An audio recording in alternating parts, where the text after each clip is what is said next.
There's 50,000 homes in the courts at the moment. That's 50,000 families in the courts at the moment about to lose their homes if we do nothing. There's another 50,000 coming by the end of the year. And we're not even talking about the people who've handed their keys in. Do your maths, that's nearly 500,000 men, women and children facing the road over the next year and a half if we do nothing about it. Now thus far, most of those people have been waiting for a white knight to come over the hill. The banks will come up with an answer, the government will come up with an answer. Nobody has come up with an answer. And right now, in the next year, there's up to 500,000 men, women and children facing the road. So that's the problem. What's the solution? We've had 5 years now of government interfering, of financial advisors of different sorts interfering, and there's been no solution. And yet when we look back to the 1860s and the 1870s, the solution stares us in the face. You are the solution. We are the solution. In the 1860s and the 1850s, rents were being put through the roof. Today we have unsustainable mortgage repayments to deal with. People were facing eviction en masse. Today we've got the same problem. So what did they do? Well, they did two things. And it's what our strategy is in the National Land League. They neutralised the administration and the apparatus of eviction. That means educating people about how to write letters, about how to stand up and defend yourself in the courts. Now, the power of that, beyond anything else, is the power of numbers. For every single court case, a repossession case, it has to go in front of a county registrar at the beginning. And there has to be not one, but 2 sittings. If somebody goes in and says, I want to defend myself, they might get 3 or 4 sittings out of the registrar before going to a judge. Now let's do the mathematics of it. There are 25 registrars in this country. 25. They have to have 2 sittings at a minimum of 100,000 cases, which is 200,000 cases. 200,000 sittings or hearings before it even goes near a judge. So mathematically the numbers are on our side. But our problem so far has been getting that message out there. So we are fishing for men and women to get involved in the Land League. We're not asking you to commit your life like some people have, but to get involved. Maybe on your street where you know that there's people in trouble. Getting a leaflet in your door, things like that. Now in County Louth, we realised that there was a lot of people going to meetings over the last few years, national meetings, but you could see we were running around like Elizabeth I's and Hitler's and Napoleon's. We thought we ran the country because we were going to a few national meetings. But everybody was going home and doing nothing. But 6 months ago in County Louth, we decided, let's sit back, let's stop going to the national meetings for a while, and let's come up with a model for change. How can people like myself and yourself get together if there's a model that you can use to get people defending themselves? And we devised a model which consists of clinics and workshops in every town and every county, and we tested it in Louth.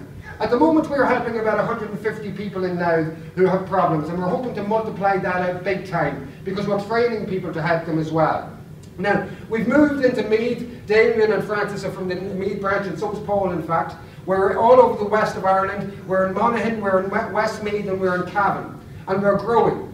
For each one of those places now we have an office. We have places to hold clinics and we've somewhere to go. We've also got a dedicated phone number for every single region that we're in. So we're really doing it. The people of the 1870s didn't have an arse in their trousers. They didn't have a penny in their pocket, just like us, but they did it, and they did it with no internet, and they did it with no cars or anything like that. And in 3 years, they achieved the 3 Fs.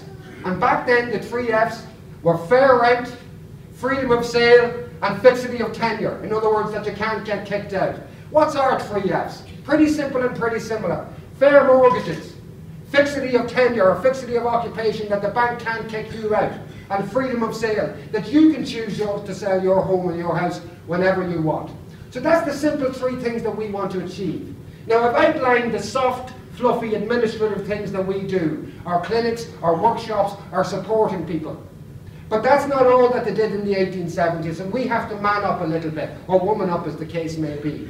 Because if we want to achieve what we want to achieve in 3 years, we need to get out onto the streets. We need to put the limelight and the spotlight on this crisis. Because water is not the crisis. The crisis is 500,000 men, women and children facing the street within the next year. That's what the crisis is. So we don't have time to be polite. We don't have time to play softly and be fluffy all the time. So over the next while, you're going to be hearing about court injunctions taken out against some of our senior members. I don't know what you mean by that. I'll figure it out in a minute and let it go. So you'll see in the news as well, high court injunctions by security firms being taken out against our members. Don't let that scare you. You don't have to put yourself in that position if you don't want to. But some of us have to, because that's the way to get the limelight. That's the way to get it. I got it now. So that's the way that we get the limelight around the country. We've been doing this now for 6 months with our clinics and our workshops. It's never in the local newspapers. Nothing. They don't care. But if we have a protest, we'll be on the front page.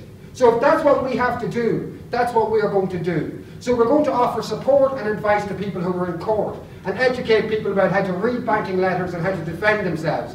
And we're doing that. But at the same time, we have to get more proactive on the street, because we are going to be completely ignored by a government who wants to get elected next year otherwise.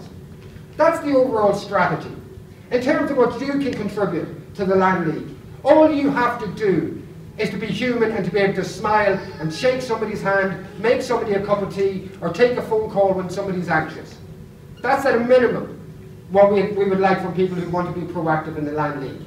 Ideally, we would like people to get onto our workshops and to educate ourselves and to spread the word. But a minimum, if you can offer comfort to somebody, in our clinics in Dundalk and Drogheda, we have people coming through the door who have cancer and who are intuitively sure that their cancer is linked to their debt, and they're worrying and how their debt has affected their lifestyle over the last few years.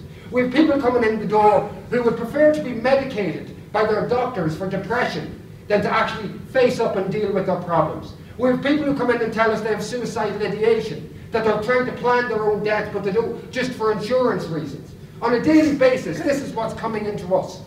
So if you can offer them a smile and tell them it's not the end of the world, that if they want to evict you, the worst comes to the worst, if you stick with us, it would take 5 or 6 years, and we're going to win that battle within that 5 or 6 years. If the Land League could do it in 3, let's aim to do it in 1.5. We've got the internet, and we've got cards, but we've got more than that.